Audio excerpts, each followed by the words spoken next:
welcome. This is going to be a bonus episode on the Secret Little Haven playlist. I want to thank Tori, the game developer, for coming out and doing an interview with us. No problem. It's my pleasure. I wanted to start with sort of a couple of very wide band questions. Basically, like, how did you approach designing and building this game?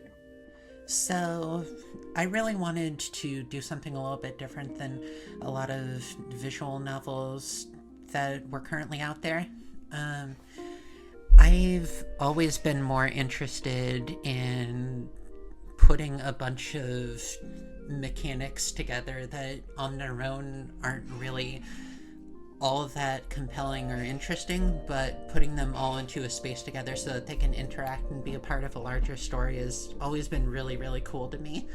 Like, I've mentioned this before, but someone once told me that my design methodology is like making playgrounds of individual toys that all come together to form something that might end up being greater than the sum of its parts. Like, that's always what's fascinated me, and I thought, hey, like, I really enjoy messing around with old computers and stuff. It really made me nostalgic for a lot of the time I spent online around the Web 1.0 era. So I was like, hey, these two things can kind of work together.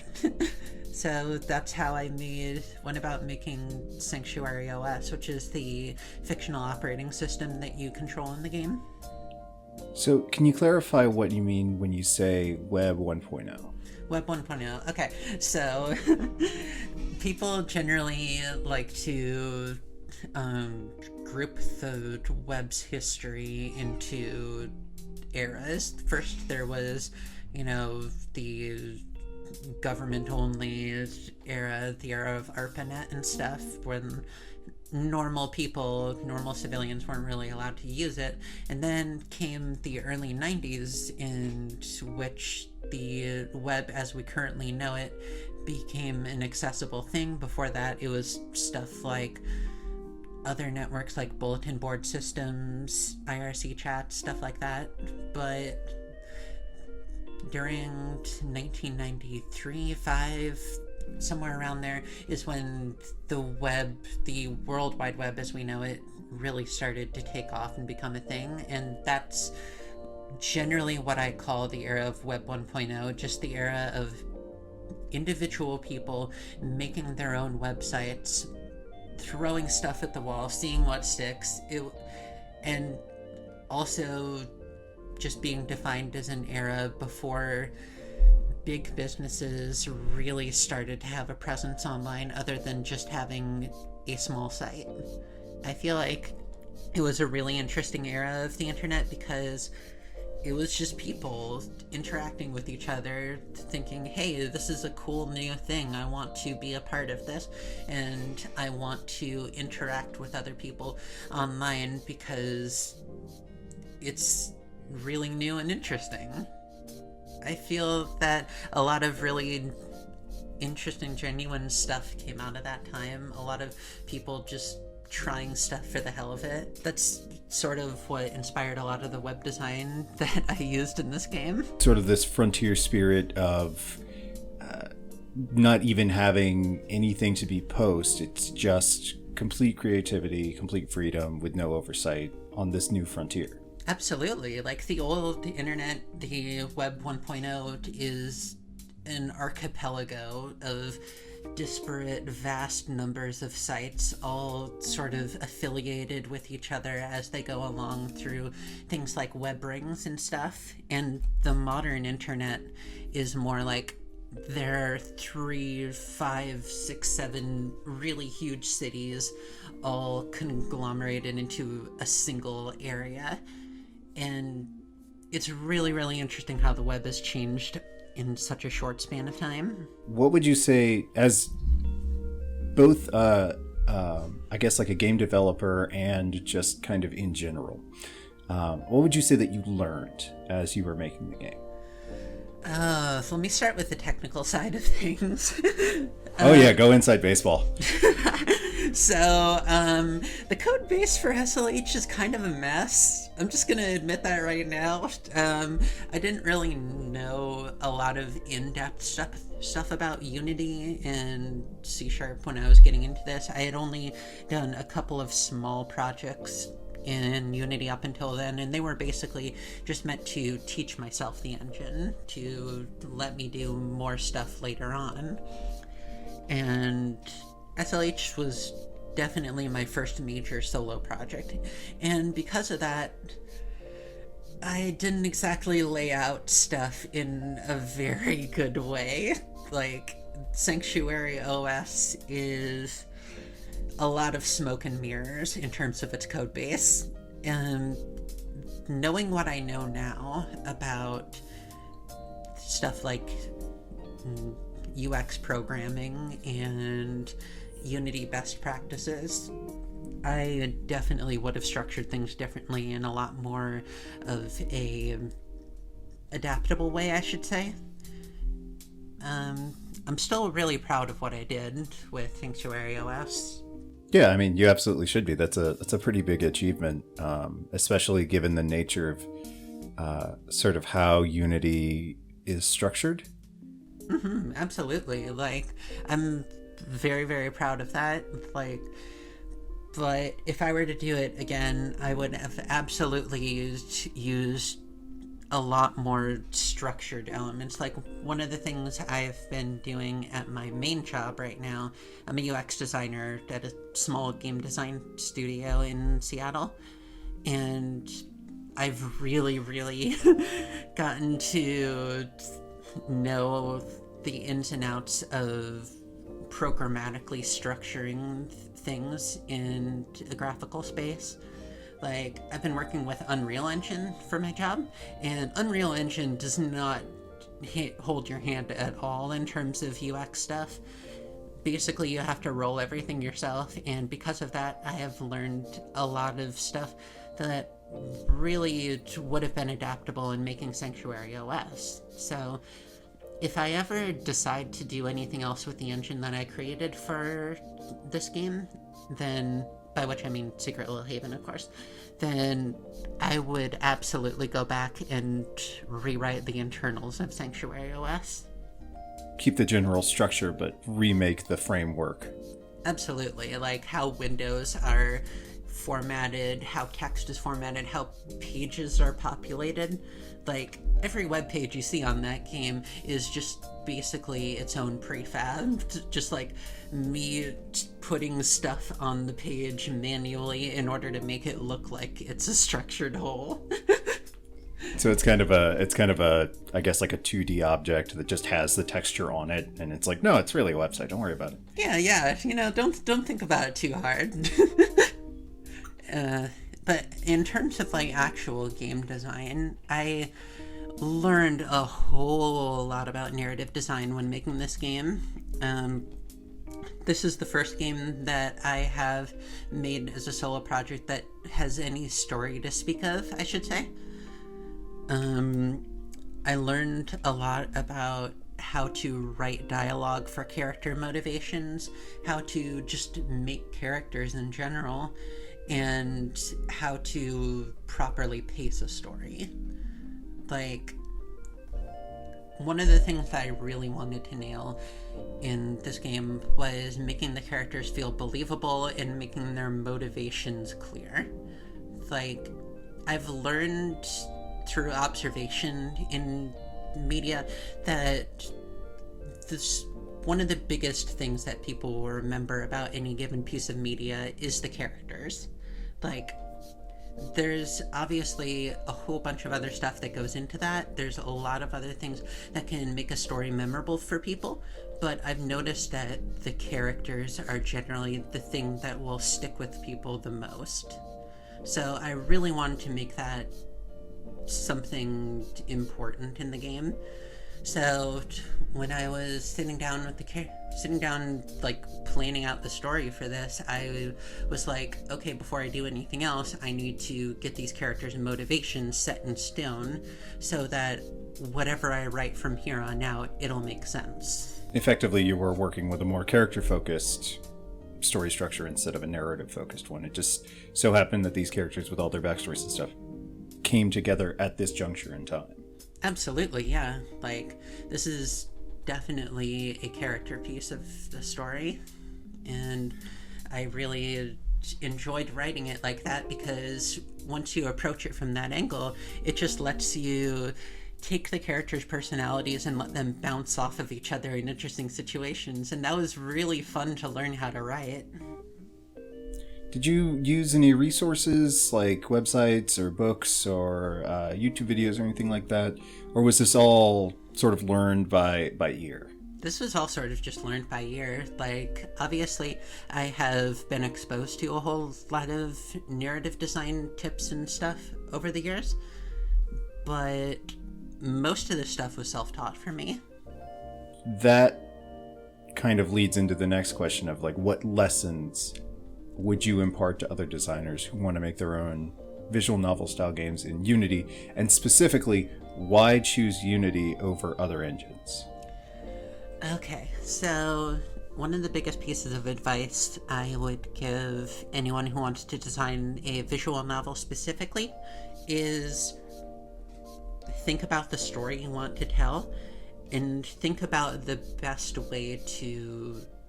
mechanics to use to display that text. Visual novels, at the end of the day, are literally interactive stories, but that doesn't mean you have to play them like a book. You have an infinite number of ways that you can display text on a screen, and infinite number of ways that you can pace that experience, that players can interact with that experience. I've seen a whole lot of really, really cool experimentation lately in the visual novel space. I've seen visual novels where you move your body around when talking to people in order to respond to conversations. I've seen visual novels where you don't really use words in order to respond to stuff, and there's just a lot of ways that you can tell a story.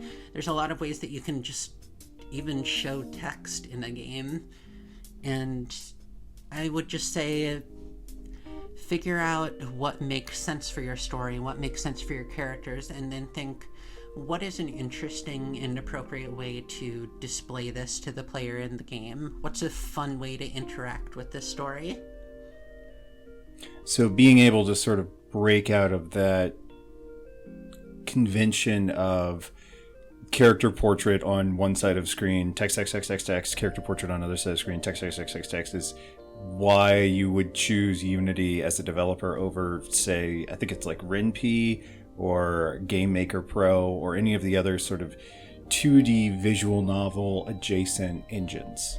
Oh yeah, definitely. Like, there's also the fact that Unity is a lot better at 2D than stuff like Unreal Engine, and it's a little bit more open-ended in terms of what you can do compared to what you were talking about, stuff like RenPy or Game Maker. Game Maker is still an excellent engine. It's come a very, very long way since its first release. But, like, if you want to do 3D, then save yourself the hassle and go to Unity. If you want to do 2D, but in a very unconventional way, then Unity is also a good pick.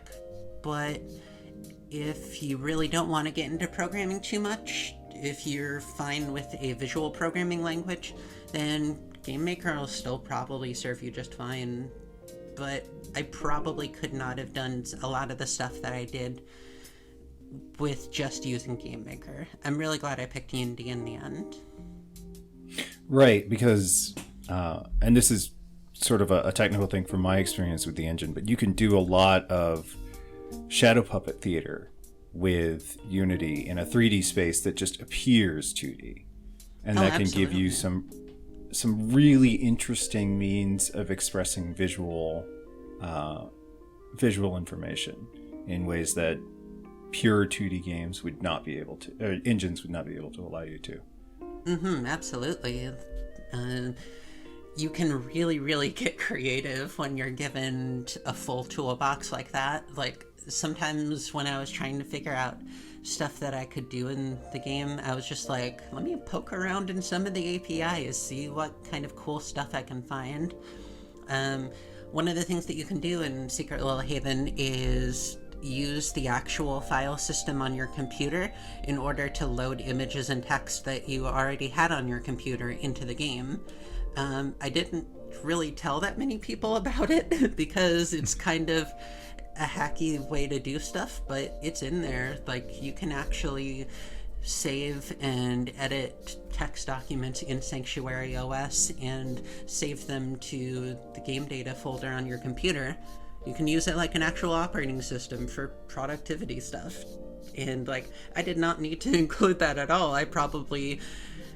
A lot of people would probably call that a huge waste of time that none of the players will ever know about, but I thought it was pretty cool. I thought it was fun to mess around with. Just, it's fun to experiment with stuff. I mean, and that level of experimentation is why we even get games like this to begin with. So, and this is where the spoilers begin. Is that where you got the password is on your desktop? Oh, absolutely, yes. The absolute stumper. Oh my god, I cannot tell you. It's the number of people who have messaged me saying, I am totally stuck in your game, what do I do? And I keep telling them every time, the password is on your desktop. I love that in the game. It's giant, large letters, all bolded with spaces in between. Like, look, dude, you must understand where this file is. It's always really hilarious seeing people's reactions to it after they figure it out. I love that. I love breaking the fourth wall in games. It's so much fun. There's a horror game that does exactly that, where basically you're passing files back and forth between the real world, which is your desktop, and the game world. And that's like one of the core mechanics. Yeah. So when you say that, it like reminds me of how weird how surreal an experience that is to just be like, everything sort of exists in this bubble, but absolutely, like, that kind of stuff is really fascinating to me. What would you say? I mean, you mentioned Web 1.0 as sort of like the core of the aesthetic, but what would you say your inspiration for the storyline itself? Oh gosh, so a lot of it's just based off of my own personal experiences. Growing up, I was just like, hey, I don't see a lot of games about, like, the experience of realizing that you're trans. I don't see a lot of people talking about that. I see a lot of stories about transitioning. I see quite a few stories about, like, the amount of shit us trans people have to put up with in day-to-day life, but I don't see a lot of stories specifically about that moment in which you realize that you can be trans. And so I really wanted to make that. I wanted to tell a story that I didn't really see being told all that often. Like, the internet was a huge deal for queer people when it started taking off. Like, it was a source of community, a source of information that was totally unavailable to people before. Like, having the internet as a safe place for queer people to go in order to discover stuff about themselves, discover stuff that they would have never, ever have heard of otherwise, was a really huge transformational moment in queer history. So, like, I wanted to tell a story about what that was like. That is extremely heavy. That's an understandable approach to why you would want to tell this particular story. That being said, what would you consider the absolute core message of the game to be? The core message,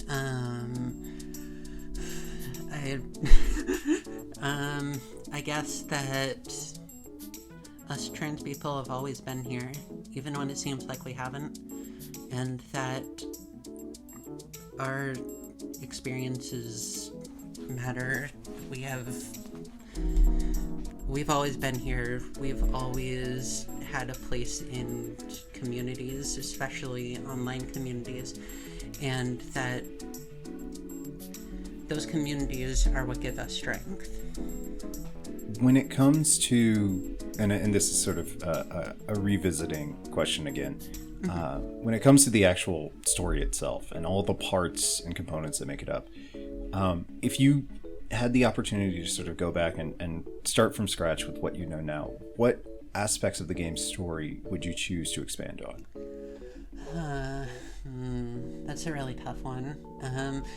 I'm honestly pretty happy with how the story ended up in the broad strokes, but there's a couple of minor structural stuff I would change. I would probably try and think of a few more ways to shake up the interactions with John on the second and third days, because I've noticed a lot of people who were really, really taken aback and shocked by that first day, that first time that John takes over your desktop and you have to interact with him. But on the second and third days, there's not quite as much to make that novel. It's not quite as much to make that feel like still as terrifying of an incident.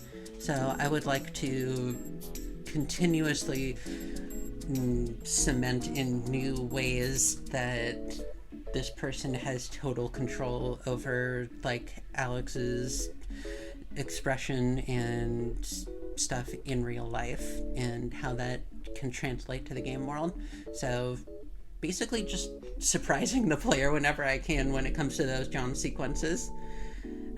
I think that those John sequences are extremely telling of the basically how people react to them. Is if you had parents like that, then you don't need to change anything in those sequences. They're exactly correct. But if you don't have that relationship with your parents, then you would probably look at that and be like, what the hell is going on? Yeah. And how should I feel about it with my emotions? Thankfully, a lot of people seem to relate to this sort of thing. I was kind of worried when I was first releasing the game that this wasn't as broad of an experience as I thought it would be. So, but I've absolutely been proven wrong by that. There are a lot of other trans people out there who say, oh my gosh, this is just my life. So I'm glad I hit the nail on the head. This is the exact experience. Like, actually though, a lot of people have said that, like, oh my gosh, this is spooky accurate. So a lot of your Twitter and your social media presence has this sort of early era Mac feel to it.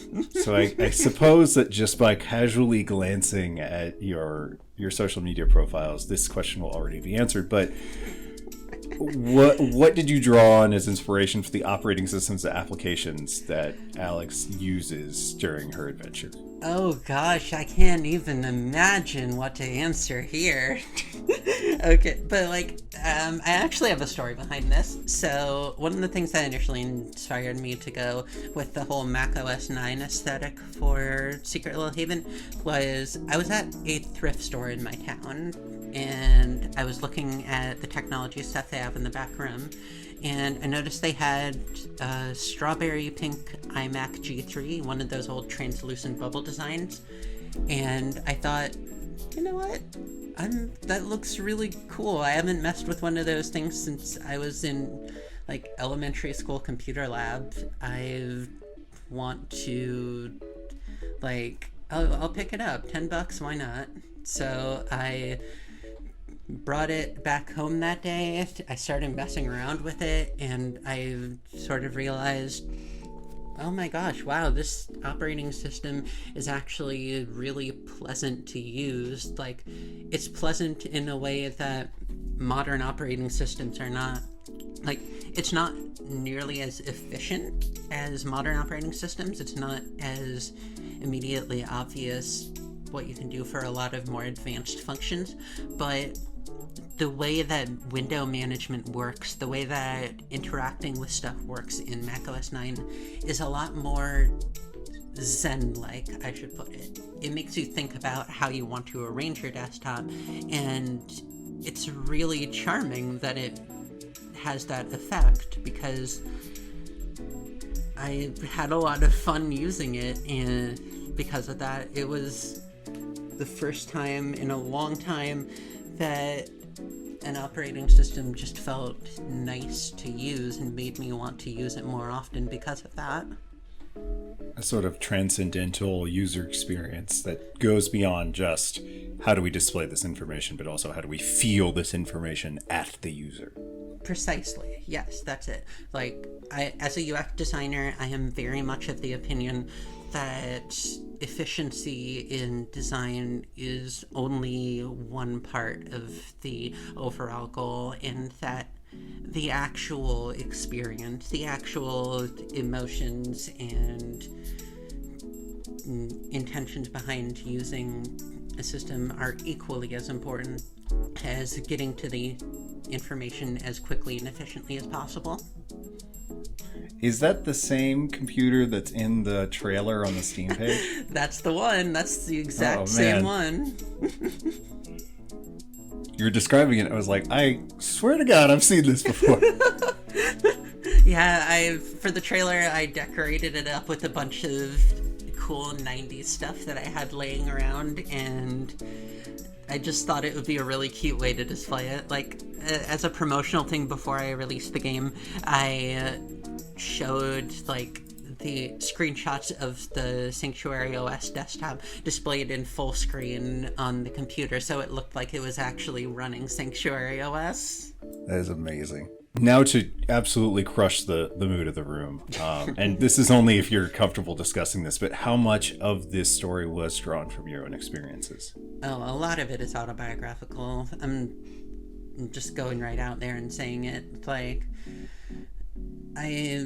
the reason I chose it to be that way is because I felt doing it any other way would not be as genuine. It would not be giving the full story. I wanted this game to reach people. I wanted it to relate to people, and because of that, basically every time that I was deciding what to do next in the story, I asked myself, well, what was it like for me growing up? What was this experience like for me? How did it feel to me at the time? And if that ended up being interesting, then I just put it in.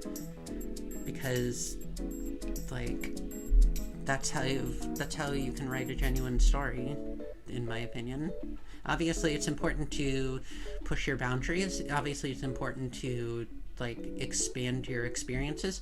But when I'm writing a story specifically about, like, this particular moment in time and this particular kind of experience, then just being as honest as possible about it is really the best way to go.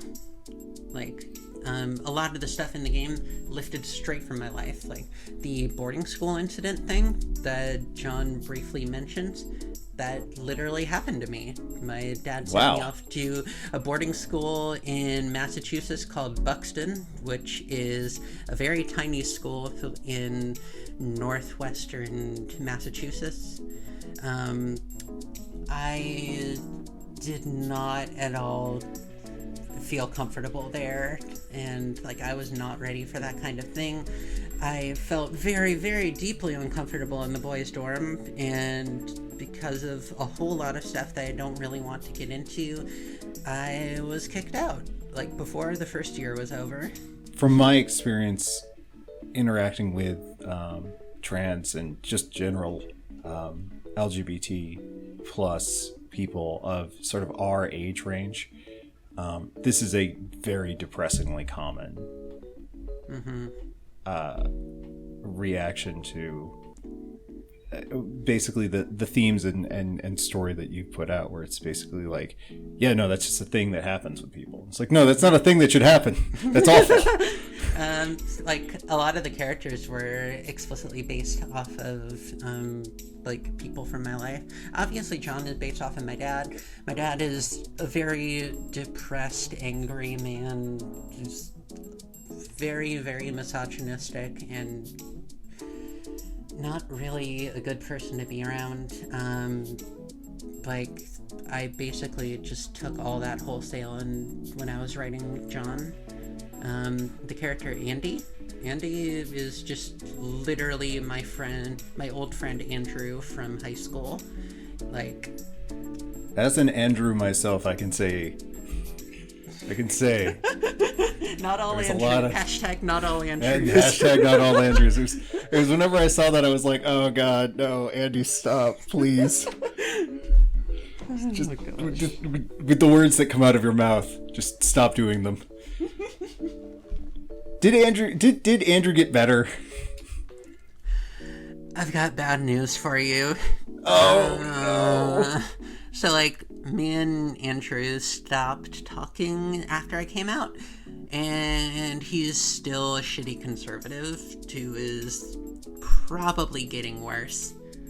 And ugh. I don't talk to him anymore. Like, part of the reason that the character Andy ends up starting to get better by the end of SLH was really wishful thinking on my part. I really wanted to believe that things can get better for people like that. I really wanted to believe that people will listen when that sort of stuff happens. When, like, their friend genuinely comes to them and says, hey, you're being really shitty right now. And, like, that didn't happen for Andrew. I don't know if it ever will, but if it can happen to Andy, then maybe it can, maybe there's hope. The soundtrack to this game absolutely slaps. It's really phenomenal. I'm gonna tell you a secret about the soundtrack. Oh yeah? So, I honestly don't know jack about music creation. What I did for the soundtrack is I took a bunch of, like, well, not for all of it, but I took a lot of, like, freely available loops of music, and edited them until they were kind of what I wanted to use, and I basically assembled the soundtrack like Lego bricks for the most part. Now, that's not to say that, like, all of it is, like, pre-recorded stuff. Like, of course not. Like, I edited most of this, like, stuff pretty heavily, but, like, basically anyone can do, like, music stuff if they have some stuff for inspiration to work off of. Well, that leads me to ask, like, what did you use for inspiration? What artists and genres did you pull from for this music? I listened to so much vaporwave when I was making this game. Like, oh my gosh. Like, I really wanted to make a super chill 90s sounding, like, synth heavy soundtrack to this game, because I feel like that would sell the tech nostalgia for 90s need for the soundtrack of the game, as well as being something chill that people can relax to while they mess around with an old computer. Like, and I felt, hey, vaporwave does a lot of that stuff, so I might as well, like, use that in the game as, like, my primary inspiration. I took a lot of other inspiration from other genres too, like kind of lounge music ended up being a big thing, like specifically using samples of Rhodes pianos and stuff in order to do a lot of the backing for some of the songs. But that was mainly because I was looking through various instruments and thinking, what would be a good fit here? What would sell that sort of chill atmosphere? And that's why I ended up with kind of a weird mix of vaporwave and lounge music. What program did you use to sort of Frankenstein together these songs? I used Mixcraft. It's kind of audio like composition tool. It's what I learned when I was first learning audio composition, and it's kind of what I stuck with because it's just what I know. So, on the characters, and I think we've kind of touched on this briefly, but how common would you say that Alex's experiences were with regards to other transgender youth in this particular time period? I mean, it's pretty evident that even today, a lot of kids in her age range are going through this same experience, and as was mentioned before, a lot of people in our age range. So I guess to clarify, like millennial age and Gen Z. Mm-hmm. What is it? Mm-hmm. Yeah, millennial age and Gen Z age are the two categories we're referring to here. So for millennials, how common would you say that this experience was? Based off of what I've heard from other people and just interacting with other trans people, it seems to be extremely common. I will specify that a lot of the people who said that this experience really strongly reflected their own more so grew up on the internet in the early 2000s, which is a couple of years difference. The internet culture changed pretty radically during those first few years over time, but I still feel a lot of those experiences did carry over. So it sounds like it was pretty common, which I'm really glad about, because that means that we as a community have more shared experiences than we think, and that by talking about them we can feel validated by them. We feel like we are a community. We do have history. We have stuff that we can all relate to and draw on for our future. When it comes to Sam kind of seemed like the deuterologist. She sort of follows the same journey as Alex does. But based on what she says, towards the end of the game, she's obviously dealing with different obstacles than Alex is having to handle. So how would you kind of contrast their various internal and external hurdles, and what obstacles would you say the two of them share? So when I was writing these characters, I wanted them to have a lot in common so that they would very believably be friends in their online social space. But I wanted them to have enough difference that when things finally do heat up, when conflict does arise, that they would approach those conflicts from different angles. Alex is a person who has never even considered trans stuff before. She is totally in the dark about this sort of stuff, so when she learns about it, it totally blindsides her, and she thankfully has people she can talk to in order to sort those feelings out.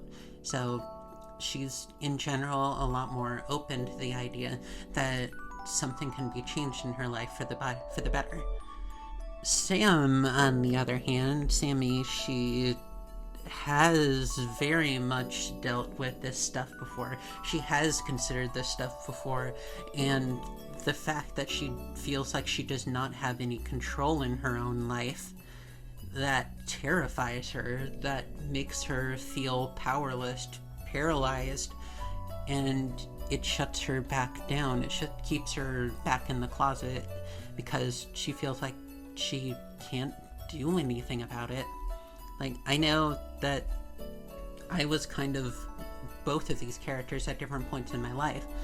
The first time I learned about trans stuff, the first time I sort of realized, oh shit, I probably am a girl, was when I was about 13. Like, pretty early on, all things considered. And, like, the thing that made me not do anything about it back then was worrying, what if this isn't real? I can't, and even if it is real, I can't do anything about it. I'm still living with my parents. I can't even fucking order, like, hormones online or anything, because I don't have a debit card or anything. And, like, it's terrifying when you're young and trans and still living with an authority figure looming over you that almost certainly does not approve. So that's what put Sammy back in the closet. That's what put me back in the closet back then. And I felt like showing a character who feels trapped by her circumstances would be a really interesting foil to Alex's character. Instead of basically the two of them both discovering this at the same time, it was Sammy had already known about it ahead of time and just not saw fit or not had the opportunity to discuss it with Alex until Alex was the one that brought it up in conversation. Absolutely. Sammy sort of arrived at the conclusion that if I don't think about this, if I try and ignore it for as long as I possibly can, then there should be no problem. And when Alex, who is Sammy's best friend, keeps bringing it up, like, she is terrified by having to confront those feelings again that she thought she buried for all that time. On the subject of Andy. And I know we mentioned this, but I can actually speak from experience here, having been in a similar position where Andy was, where obviously he's dealing with a lot of internal conflict and self-loathing. A lot of his self-hatred was externalized in his dialogue. So other than kind of being raised by a negative authoritarian figure and having that clear internalized hatred, what would you say his problems were? Okay, so even compared to other characters, Andy's backstory is much more subtle, much less obvious, I should say. And that's because I kind of wanted to tell a slightly different story, but with him, I wanted to use his character for different purposes. But, like, the stuff that was there, like, I feel gave his character enough, like, understanding, like, gave his character enough believability in order to make his actions, while still reprehensible, at least make sense from where he's coming from. In the first day, one thing that you will notice if you go down a particular dialogue path, when Andy brings up the time that he and Alex were trying to swing over the fence at their like middle school and escape to go to the mall, and like when Alex says they got in a whole lot of trouble for doing that, Andy will respond, "Yeah, you should have seen what my old man did to me after that," or something along those lines. And it's like, it's never explicitly stated, but it's very, very implied that Andy's dad is, if not at least physically violent, at least the absolute poster child for toxic masculinity. And that's where Andy learned it from. He learned it from trying to, like, not piss off his dad. Like, and that's why whenever Andy in the game is forced to confront the concept, the idea that toxic masculinity may not be as effective of a shield as he thought, he has a moment of fragility before he doubles back down. One of the things that he says is, in, I believe, day 2 was, "Isn't this what guys are supposed to do? And if you don't learn this stuff, life will be bad for you later on. Trust me, I've learned that the hard way." And in those moments, you can see the scared kid behind all of that start to shine through. And that's kind of why at least I hope Andy's character works a little bit. I mean, he works as a not so much as a secondary antagonist, but as sort of I'm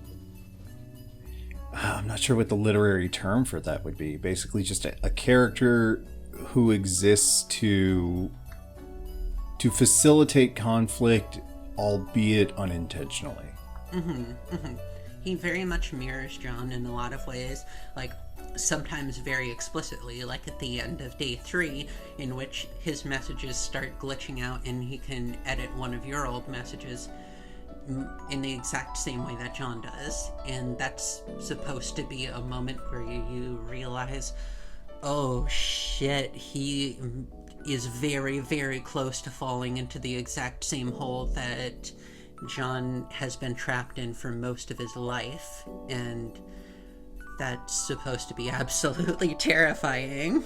And like, but the difference between John and Andy is that Andy has not entirely fallen off that cliff yet. Andy still has hope. Andy can still change before setting into his ways as an adult, and from there on becoming much, much less likely to change. Andy can still be salvaged, is what I'm saying. That's not to say that John cannot. John is an adult who has to, like, stand up for his problems and, like, try and fix them just like anyone else, but it's a lot easier to change as a person when you do that young, when you're still developing, when you're still emotionally figuring out who you are. And that's what I think the difference between John and Andy is. With Laguna really seemed to have figured her identity out prior to the events of the game, which is not, I mean, it's not impossible. It was just, it seemed like the core of her character was that, like, she already knew what was going on. Because she had not had access to the internet at that time, what resources would have been available to Laguna that were different than the ones that were available to Alex? Yeah, so Laguna is, I consider her at least very, very lucky in being able to figure this stuff out on her own. Like, Laguna, at least I like to think, was very, very lucky to have encountered another trans person at that time. Like, she did still talk to people online at the time, but the internet was probably not how she did it. She probably just used, like, BBSs or something, and that's how a lot of early trans communities were. Like, they existed on BBSs because it was a lot easier to have those be a private thing and have small, like, marginalized communities thrive within there.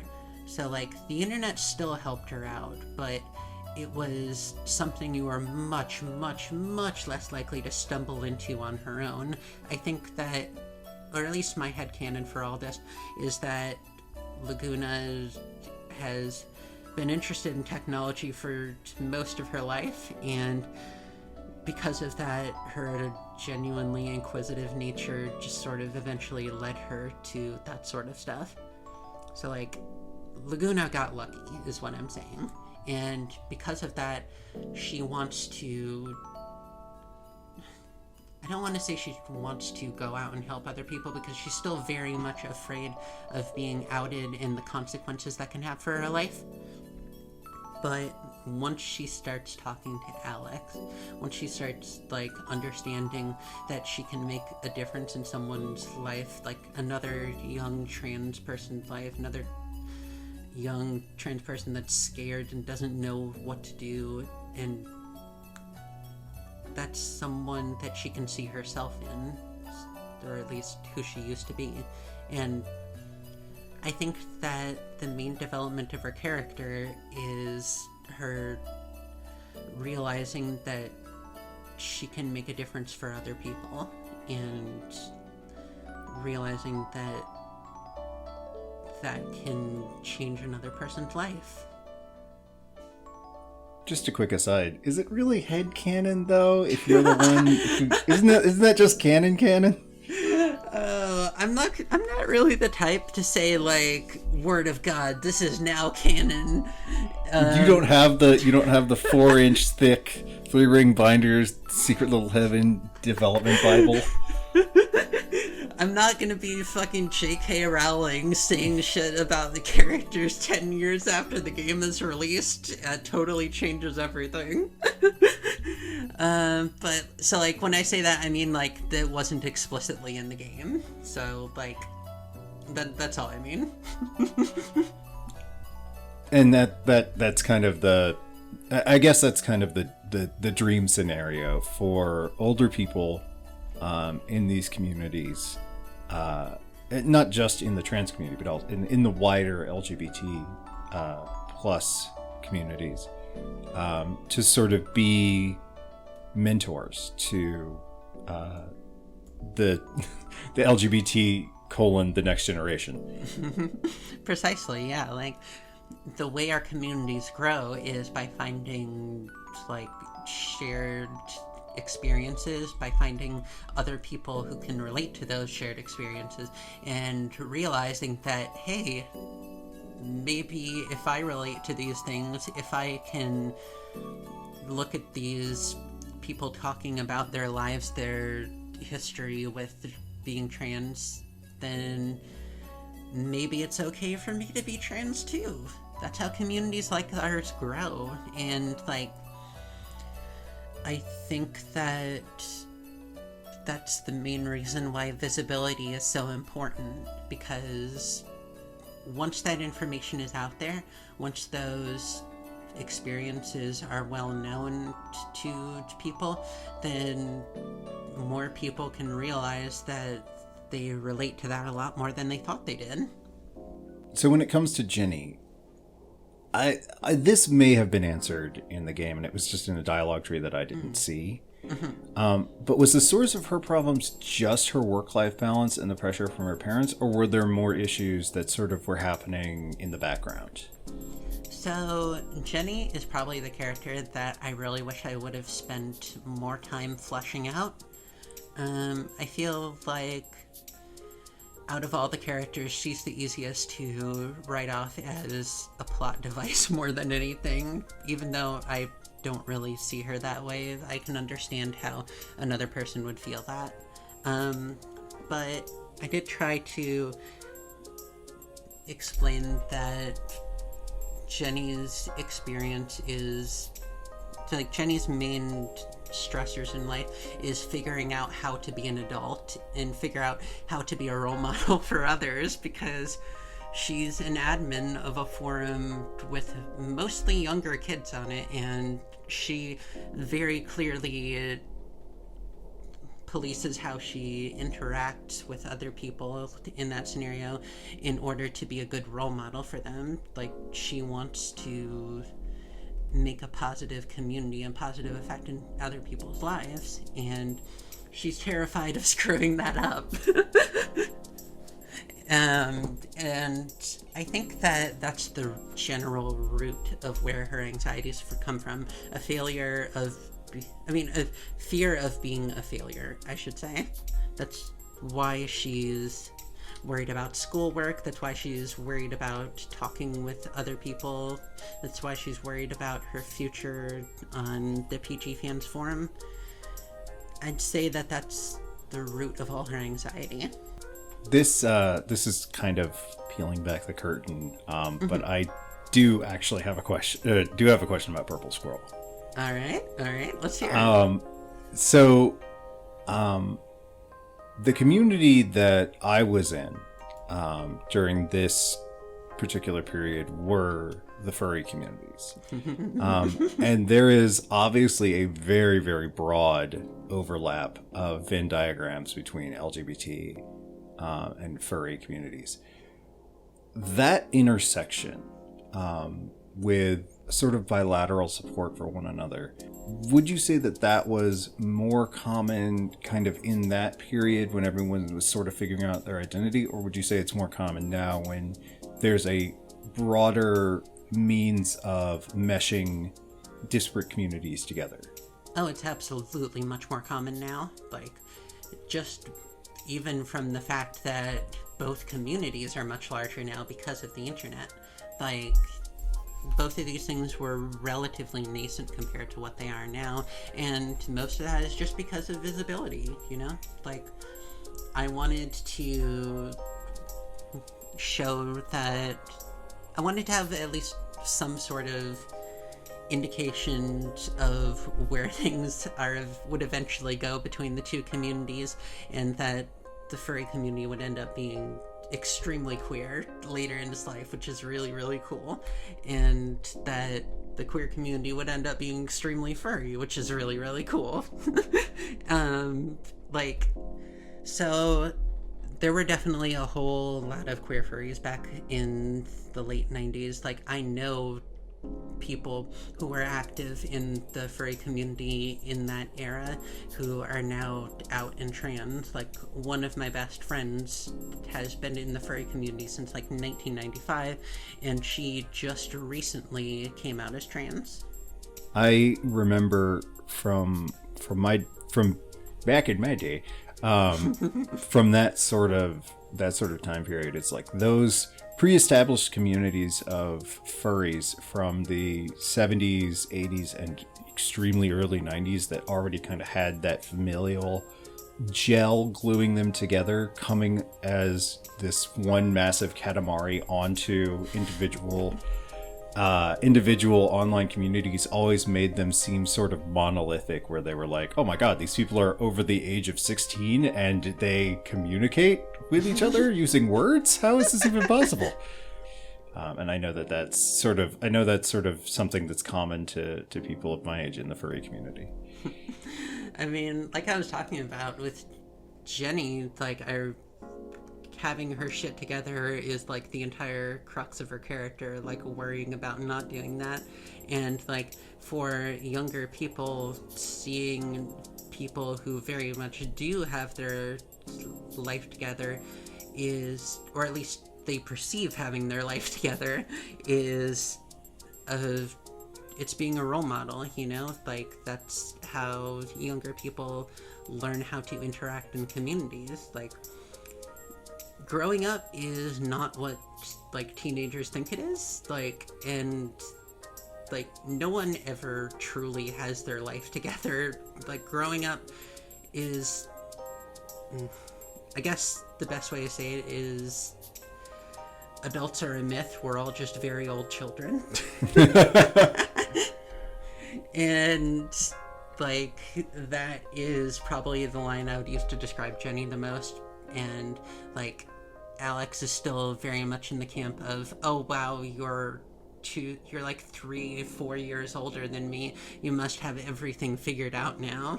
And like, oh my god, you're like the Sphinx of Egypt, you're so ancient and wise. And it's like, I'm 24.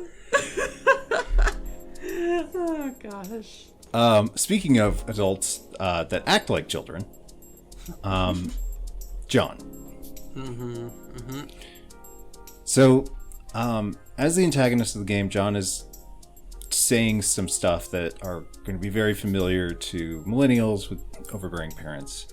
I guess, how much of John's personality arose from his misogyny and externalized self-loathing, and how much came from the general parents in the 90s sort of latchkey if the kids aren't acting the way we expect them to, then something has gone horrifically awry mentality. So I think that the most terrifying thing about John is that, you know, like any villain, like any decent villain, he thinks that what he is doing is the best thing that he can possibly do. He thinks it's for the greater good. And I think that the place where that comes from is a similar place to what Jenny is worried about, honestly. Like, I honestly consider those two characters to be vaguely foils of each other, and like I sort of communicated that because Jenny is generally the last person you talk to before you start talking to John, at least in most days in the game. And I think that the reason that those two characters can be considered foils of each other is that they're both terrified of making a bad impression, making a bad life decisions, I guess, for the younger people that they have control over, I guess. Maybe not control in Jenny's case, but definitely influence over. John, especially ever since the divorce that you can hear about that he had with his wife, is someone who desperately wants to control his everything in his life. He wants to control his kid. He wants to control, like, whatever he has left, because he feels like that's the only thing that he has left to have agency over. He feels like he wasn't able to keep his marriage under control. He feels like he wasn't able to keep his professional life as under control as he would have liked. And he feels like the only thing he has left in life is his kid. So he desperately clings on to that and tries to make it the best he possibly can. And to him, in his mind, that means exerting total control over everything his kid does. He's terrified of things going awry. He's terrified of the kid that he has influence over making bad decisions in life. And honestly, so is Jenny. Jenny just deals with it in a less destructive way, or I should say, a more internally destructive way, less externally.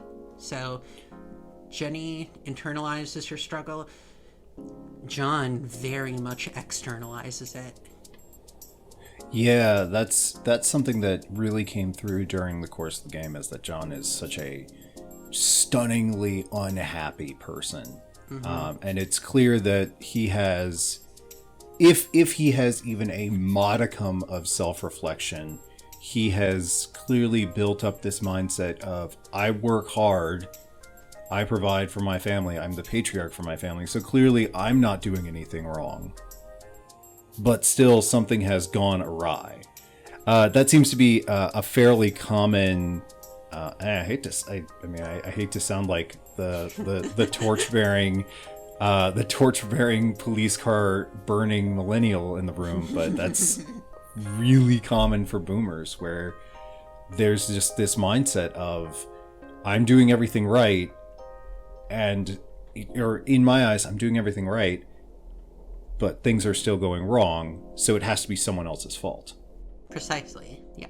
John is, like, born into the same patriarchal mindset as a lot of boomers of his era, and he was told, you're the man of the house, you have to be the one to make decisions for everyone else in your life. If you can't do that, then we consider you a failure. And honestly, John is also terrified by that. John doesn't know how to deal with that, so he just runs with the concept for as long as he possibly can, as long and as diligently as he possibly can, because it's all he knows. And when things do not work out for him, when he does that, all he knows is to double down and keep going. Yeah, weirdly, it keeps pushing the women in his life away from him. Yeah. Isn't that so fucking strange? Who'd have thought? Yeah. I was I was personally so irritated towards the end of the game when he's like, I just don't understand why people don't want to be around me. I was like, look at him here! I know, right? Just like, what's your problem? Does he have any, like, ounce of, like, empathy in him? Like, it's, like I said, a lot of this stuff was based off of my own dad. My parents got divorced when I was around 10 years old, and my dad became a much more depressed, angry, openly hateful person. I learned a lot of stuff about my dad that was very, very... I learned that he was not a great person, and, like, seeing how he reacted when he felt like he could say anything, when he could get away with whatever he wanted, was what inspired a lot of the stuff that John says in the game. Like, the whole tirade that John has talking about and, like, just utterly berating his ex-wife is stuff my dad said. That's how my dad felt about women in general after the divorce, and he felt like he could get away with saying that to me because I was the last thing in his life. To contextualize this, this next question, one of my favorite tropes of all time, like bar none, is Through the Eyes of Madness, where basically you're given the perspective of the narrator, and what the narrator perceives may not actually be what's correct. Some of the examples of this are like Memento, Shutter Island, In the Mouth of Madness. The TV tropes page exists. I'll link to it. Absolutely. So when Alex was talking to John, and John was going back and editing Alex's text, was that actually a software application that existed on Alex's computer, or was that just Alex being so traumatized and anxious about communicating with her father that literally she edited the text in her own perception? So the entire part of the game where you're talking to John and you're basically locked into a restricted version of your desktop, except for the start of day 4, it's all mainly intended to be, a metaphorical space. It is intended to say, like, the stuff that John is saying, he really is saying, but a lot of the stuff that happens within that space is a metaphor for Alex's anxieties when dealing with her dad, as well as her dad's control over her. Like, the mechanic where John edits your messages is meant to be a metaphor for gaslighting. It's meant to say that John is not listening to you and that he will only hear what he wants to hear, and he will tell you over and over again that no, that's what you were actually doing, and try and convince you that that was true. Like, it was very, very much meant to be a metaphor for gaslighting. Because, like, today, like, remote desktop and remote control programs exist, and I didn't know if they existed at that point in time. So I was like, maybe he's got a window open on his machine that whenever she says something wrong, he can go back and be like, no, you said something totally different. And it's like, that seems like such a pain in the ass, complicated way to prove that you're right using fabricated evidence, but John seemed like exactly the kind of person that would do that. John absolutely would do that, but John isn't that smart with computers, I think.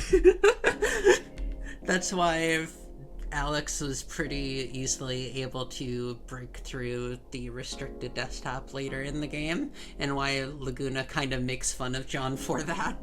Let's talk about the sterling security on his machine of just sudo say give me all the passwords and I'll give you all the passwords. Granted, I'll give you all the passwords in an extra dimensional space that does not exist within this narrative, but still, it's there. And like, I think that it's honestly really hilarious that John is trying to exert like total control in this way that he thinks, oh, that'll stop her, you know, like, without realizing, I don't know shit about computers. This will probably do something. The computer said this will work.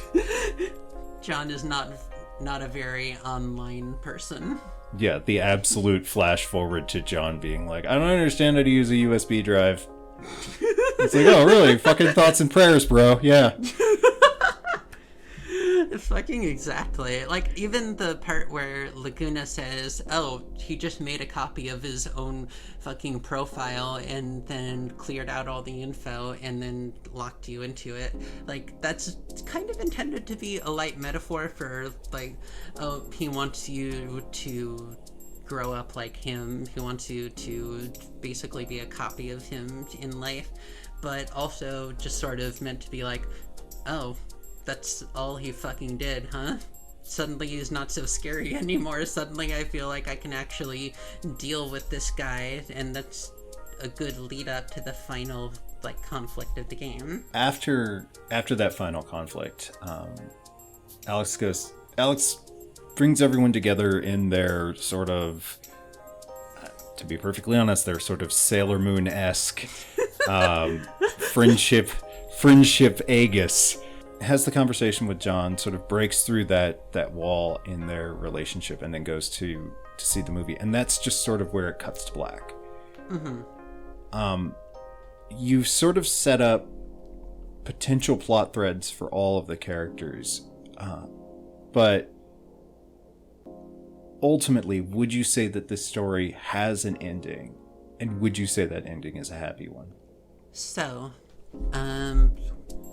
the recurring motif of the final day of the game, the one thing that every single character's conversation has in it, the one line that keeps being repeated over and over in the final day is, you'll figure it out. It's what I consider to be the motto of the game.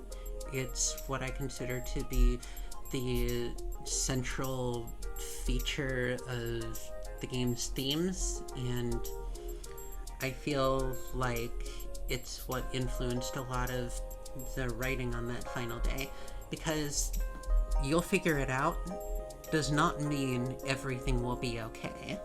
It does not mean you have everything figured out. It does not mean everything is now fine, the demon is slayed or whatever, and everything will proceed as it should be. There's not like happily ever after. But what it does mean is that you have the power in your life in order to make things better.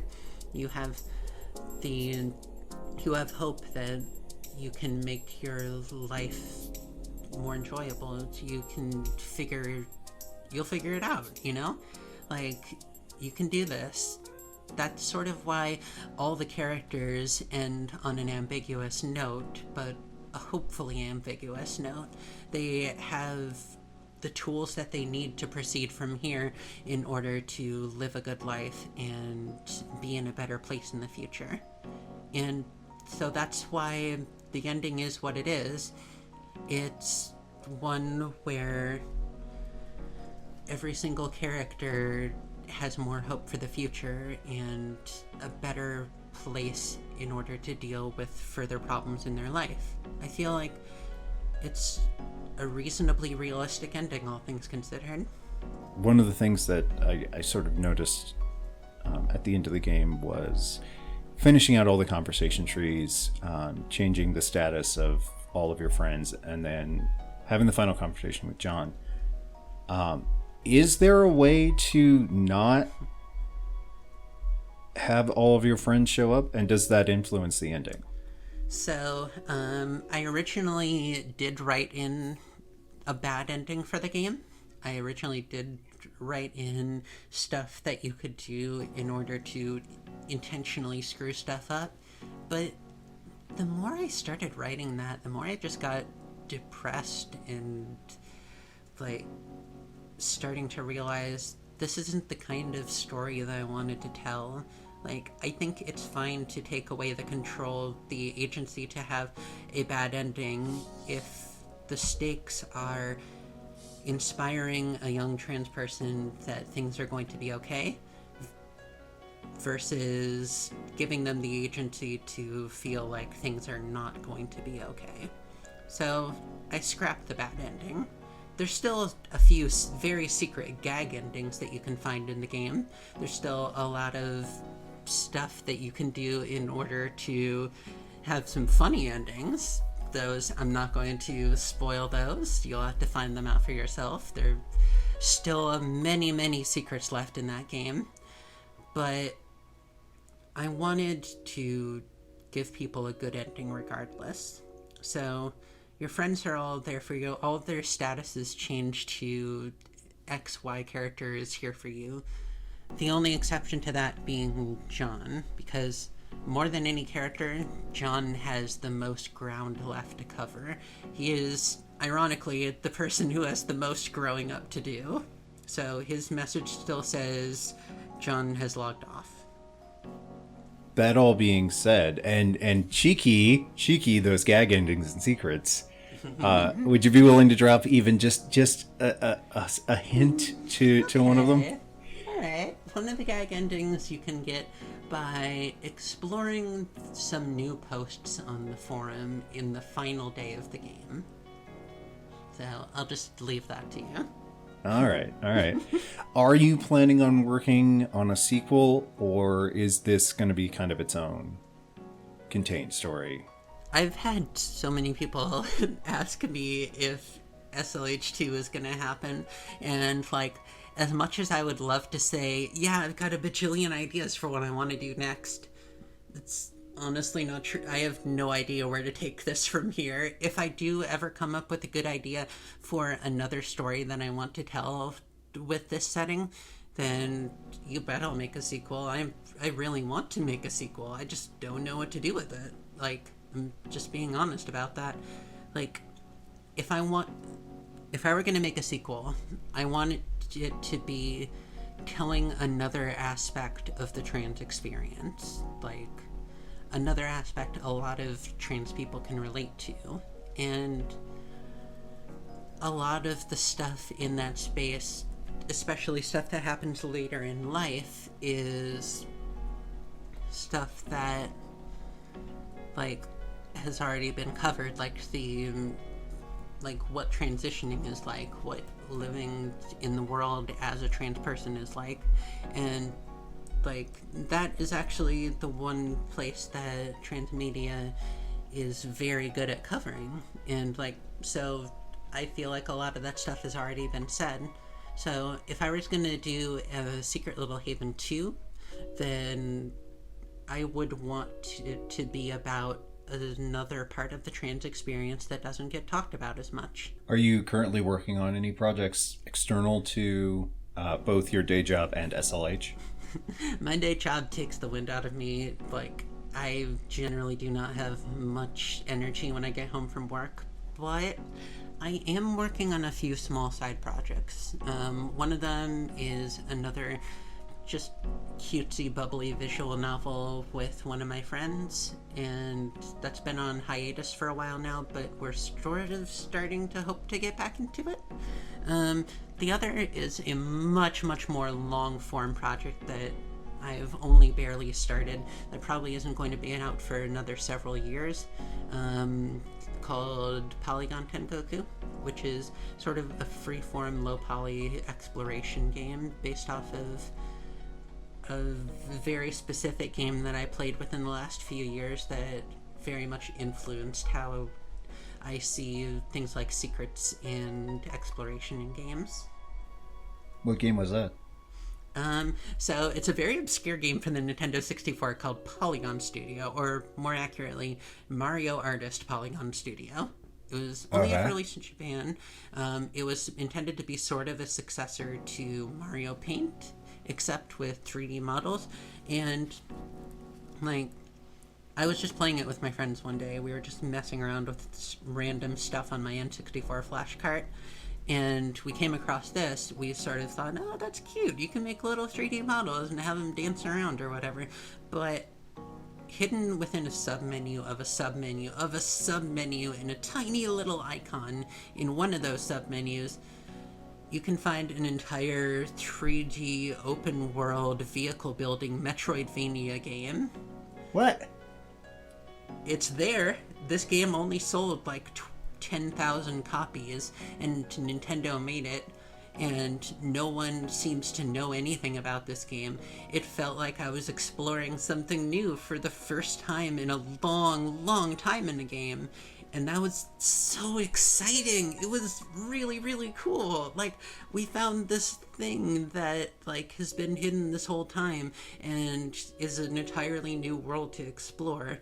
Like, with Polygon Tengoku, I want to make a tribute to that feeling of discovering something entirely new in a game. Like, I'm still working out how I want to do that. I'm still working out the themes that I want to explore, but I want to address stuff like how we interact with art, how the viewer's perceptions influence what a piece of art is. Like, the experiences and impressions that you have going into experiencing a piece of art will affect how you view it. And that's one of the things that I really want to play with. On that note, and you mentioned some media that sort of impacts the trans experience. What would you say, like, just 5 pieces of media would you say that you would recommend for trans individuals that want to kind of get their beak wet with maybe obscure or not quite as well-known media? Oh, absolutely. I've got a couple. First of all, I've got to, like, give a plug for my friend Jen Ray. She is an amazingly talented and prolific game designer. She's a super great friend, and I care about her a lot, and the games she makes are super, super awesome, and everyone should go play them. Like, probably the one that most directly maps onto the trans experience is her game Boa Retina. It was originally sort of a game that took place across multiple devices in the real world that you interact with, and then all linking back to this computer that the game actually takes place on. That really, really inspired me to do a lot of out-of-the-box things with Secret Little Haven, and SLH would not have been a thing unless I was talking to Jen about it and exploring what to do with the game. Like, I really owe Jen a lot for this sort of stuff. Like, so yeah, go play Boa Retina. I, in fact, included a small little reference to Boa Retina in SLH. If you notice, John's icon is a menacing-looking eyeball. In Boa Retina, there is also an abusive father figure whose in-game avatar is a foreboding giant eyeball. So there's that. It's the fact that they choose icons that are so approachable. So welcoming. Yeah, I know, it's real swell, guys. Natalie Lawhead makes a lot of super interesting desktop simulator stuff. She's inspired me to do a lot of, like I said, a lot of really out-of-the-box stuff for the Sanctuary OS and SLH. and she's definitely pushing the boundaries of what constitutes a game and what constitutes a game narrative. Like, absolutely check her stuff out. Her game, Everything Is Going to Be Okay, that's the name of it, is probably her most well-known work, and I super recommend it. Okay, one more. One Night Hot Springs. It was a game released around the same time as SLH, actually, about a Japanese trans girl, and the very small experience of her trying to figure out how to safely go to a bathhouse with her friends and not be harassed or deal with a ridiculous amount of dysphoria from doing that. And I really recommend that. It's a short, sweet experience, and it's free on itch.io. And I can't really think of anything super major beyond that, so just look around, check out the transgender tag on itch.io and see the kind of stuff that you find, because there's a lot of really amazing stuff out there. All right, before we wrap up, do you have anything you'd personally like to plug? I already talked about my friend Jen, so go play Boa Retina, go play her new games, Imperishable Memories. Like, she released that a few months ago. It's super great. You should all go play it. She's making a whole bunch of other stuff right now. Like, I'm not going to disclose that here, but she's done a lot of awesome stuff. Go check her out. And your Twitter is at Quest for Tori, and my friend Jen's is at Jen Ray, Jennraye, and Quest for Tori is just Quest for Tori. Is that going to be the best place to see upcoming projects or news or anything from you? Oh, absolutely, yeah. Like, I regularly post stuff that I'm working on that isn't, just stuff from work, which I'm not allowed to post, but personal projects, I mean. So, yeah, just follow me on there. All right. Well, I really appreciate you taking the time to talk to me today. This has really given some more insight into the quite excellent story that you've already crafted. So thank you. Thank you very much. It was a pleasure talking with you. Everything that we have discussed is going to be in the description below this video. You can follow me or Tori on our social media accounts that are also going to be linked below. You can find more information about stuff that I do on my personal website, ss15studios.squarespace.com. And I hope you guys enjoyed this interview.